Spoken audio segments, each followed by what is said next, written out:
Hey guys, my name is Matimio, and today, since the June 4th patch notes were just released, I wanted to talk about some of the stuff that I thought was noteworthy, also some things that I was kind of surprised to see in the patch that kind of made me go for a double take, because I just did not expect them to be in there, and also why I'm a little disappointed that there were not more changes in the patch notes, because it just seems like there were some bug fixes or some tweaks that would have been nice to have in this patch, but they just don't make an appearance there.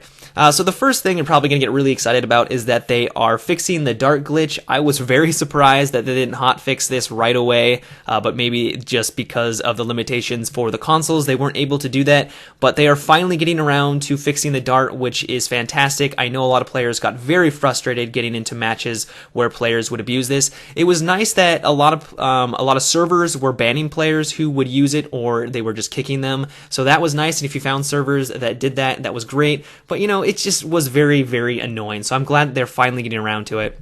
Another thing I know a lot of players are going to be excited about is that they are reducing the effectiveness of the suppression effect. It is not going to go all the way back to where it was before the most recent patch, but it's going to be somewhere in the middle. We'll just have to wait and see how much of a difference it is. I'm hoping it's more towards what it was before the most recent patch and not just toned down slightly. I would like to see it toned down quite significantly. I do like the suppression effect, and I think it adds a nice dynamic to the game, but if it gets to the point like it is now, where if you're just getting shot at first and you always lose a gunfight, I think that's too far. But if you get it so that if someone is shooting at you, if they are missing a couple of times and the suppression effect is on you, you can still turn on them and take them out if you can line up the shot. I think that's the sweet spot, and as long as they get that in there, I will be completely happy.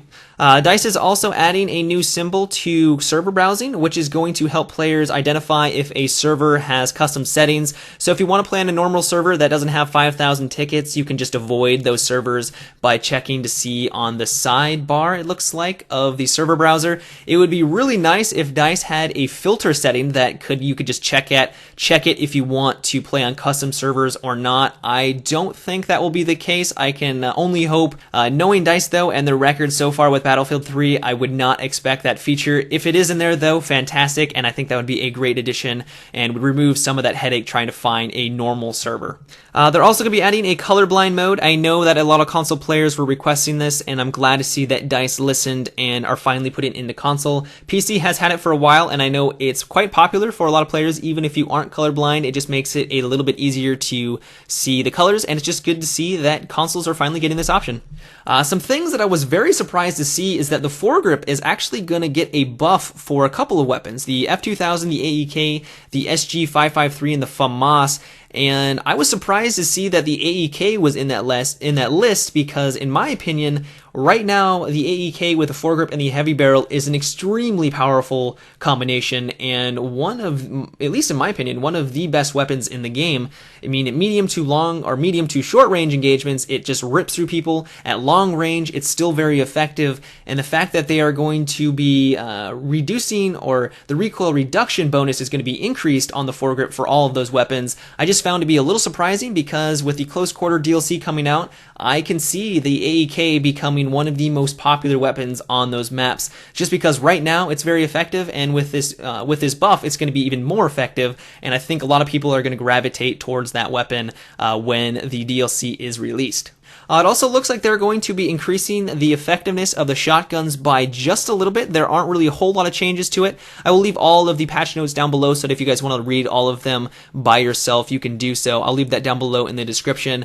But back to the shotguns, the reason why I'm not super thrilled about this is that since the DLC is coming out for close quarters, I'm not a huge fan of shotguns. I don't like that close quarter one shot, one kill.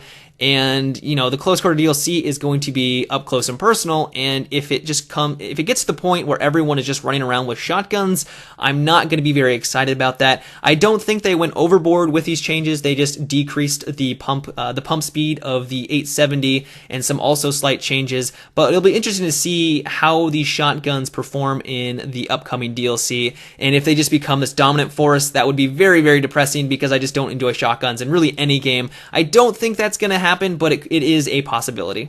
One thing I never thought I would see in the patch notes is that they finally made it so that if you die and you changed your weapon mode, so if you went from like single shot to burst fire, it's going to save that when you respawn. I always remember when I was using the AN94, I switched to automatic occasionally just to try it out, and I found it to be a very annoying task to constantly switch it back and forth when I respawn, and it's good to see that they finally put this in the game. I'm very surprised that this wasn't addressed earlier, but it's something that's nice, and like I said, I was very surprised to see it fixed because I just never thought they would get around to it.